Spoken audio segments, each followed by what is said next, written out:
Good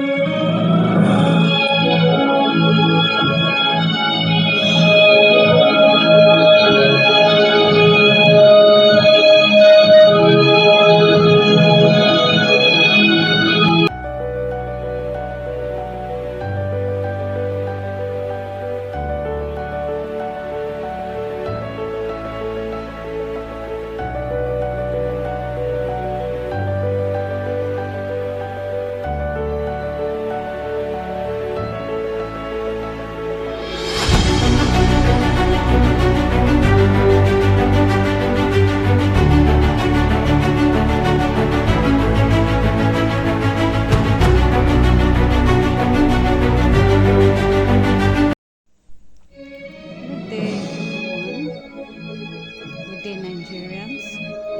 My name is Christy Oboh, Mrs. I'm a legal practitioner practicing here in Abuja.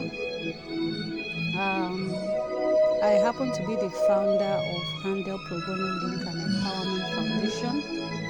It was formerly known as Handel Praise Heritage Foundation, but we later had to change the name in order to depict the objective of the organization at first glance, and that is why the name was changed from Handel Praise Heritage Foundation to Handel Pro Bono Link and Empowerment Foundation. The organization has been in existence since 2018, officially registered with Corporate Affairs Commission. Prior to that time, the organization has started doing certain court representation in various courts, and one may want to ask, what prompted Handel Pro Bono Link? What brought about Handel? Why is Handel in existence? Handel came into existence as a result of the passion, the drive to represent indigent Nigerians, most especially. As a student, let me use the word as a student of the Nigerian Law School, doing the mandatory court attachment, I noticed that there were some people that come to court and are detained in correctional service, then Nigerian prison, because they don't have a lawyer. And I remember there was a particular this magistrate that I did my externship in his court. He will always tell them, if you need, you have a right to a legal counsel. If you cannot afford one, go to the Legal Aid Council of Nigeria and apply for one. A legal representative will be given to you. So I was curious, because each time I see them taken to correctional service because they will say, I don't have money. My lawyer came, one thing led to the other. He could refuse to come back because I don't have money to pay. I was like, no, this is a constitutional right, constitutional provision that every accused person has a right to a counsel. I took it upon myself and I said I was going to contribute my own quota to the system by ensuring that I represent as many indigent persons as I could. And as time went by, I decided to call a group of lawyers like me who actually bought into the idea, and they saw it as a good innovation, a good project, and they said, let us do this. So based on that, we were able to register Handel Pro Bono Link and Empowerment Foundation. We've had so many court representation from the High Court. We've gone to Federal High Court. We've gone to Magistrate Court, Upper Area Court. We've done a lot of cases for people. We've been able to discharge some people who had some minor offenses. We've been able to settle cases among parties. We've been able to reconcile family inmates, defendants, offenders with their family members, and we have seen the joy, the excitement that this reunion brings to family members, and this is what Handel wants to do. It has been very wonderful. though it has not been easy because Handel had to run on private funding, individual funding, contribution from members in order to make sure that this project, this vision is actualized.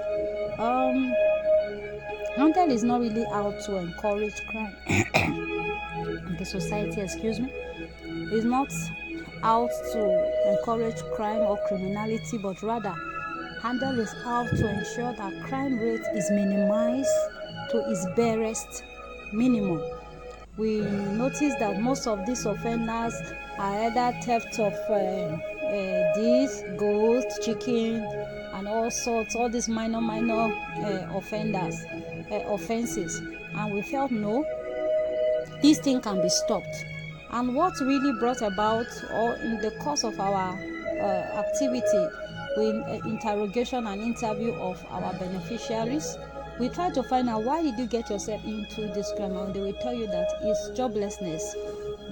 Like one of the cases we handled in Federal High Court some years back, the defendant had a financial challenge that he needed to solve, though it was not an excuse anyway, but that was his reason. He needed money to treat his mother, his dying mother actually, who was booked for surgery, and he needed some amount, about close to 500,000 naira for his mother's treatment or operation, but he could not raise it. And somebody introduced it, if you carry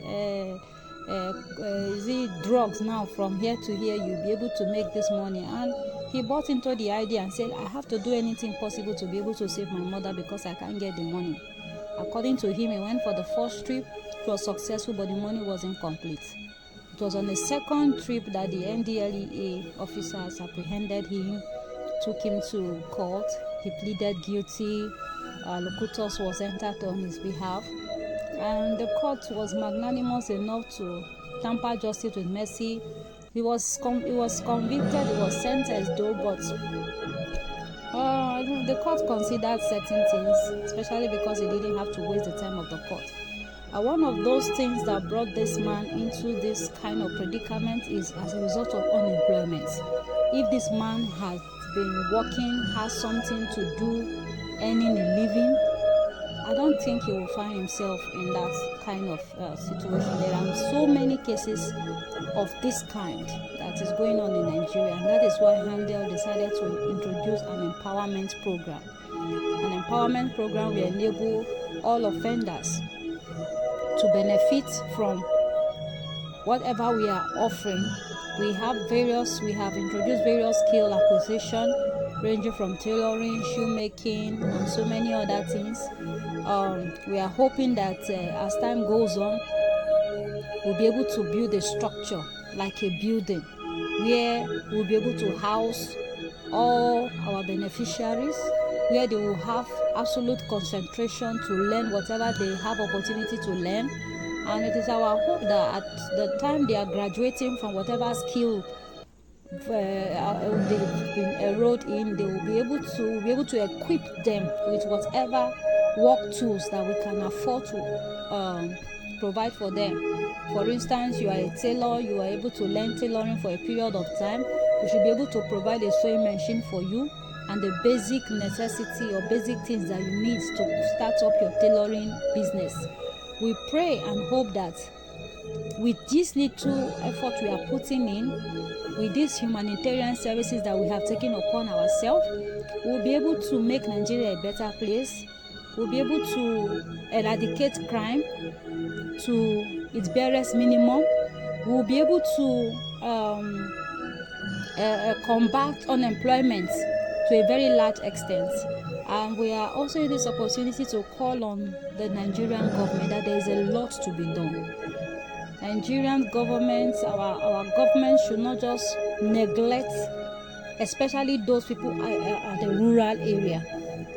They should not be neglected, because these are the people that can easily be convinced by people to be engaged in crime, to be engaged in violence in exchange for a meager amount or sum, which ordinarily they would have earned honestly if the opportunity was there. So we are calling on Nigerian government to support this project.